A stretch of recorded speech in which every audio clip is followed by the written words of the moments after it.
Sot u mbajt mbledhja e dytë e Këshillit të Përgjithshëm të Bashkimit Demokratik për Integrim, respektivisht Këshillit të Ri të Përgjithshëm të Bashkimit Demokratik për Integrim, me këtë rendite. Situata politike në vend, takimi i liderëve,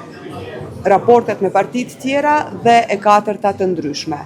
Fokusi kryesor ishte qëndrimi i antarëve të Këshillit të Përgjithshëm në raport me pjesëmarrjen, eventualisht mos pjesëmarrjen e kryetarit në takimin e nesërm të liderëve, dhe pas një debati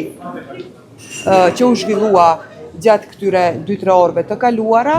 u vendos me unanimitet që kryetari i Bashkimit Demokratik për Integrim, zotëri Ali Ahmeti, duhet të merr pjesë dhe përgjigjja është se po do të merr pjesë në takimin e nesërm të liderëve në klubin e deputetëve në Shkup. Bashkimi Demokratik për Integrim, si parti serioze, pas mbajtjes së Këshillit të Përgjithshëm, do të lëshon një kumtesë me të cilën do t'i fton të gjitha partitë politike, të cilat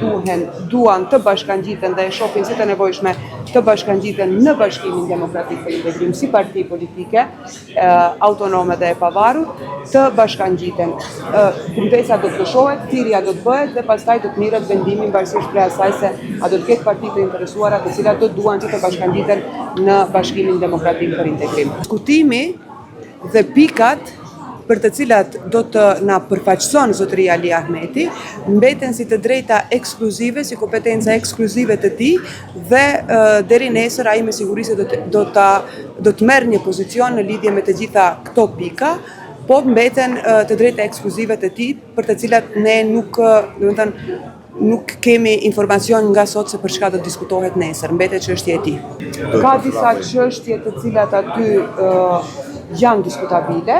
dhe tash për tash sa kam informacion deri më herët se nuk do të përkrahet ajo pako për shkak se aty ka disa ligje të cilat janë problematike dhe për të cilat ne nuk jemi në gjendje të japim në këtë moment kështu siç janë, pa amendime adekuate të japim përgjigje pozitive.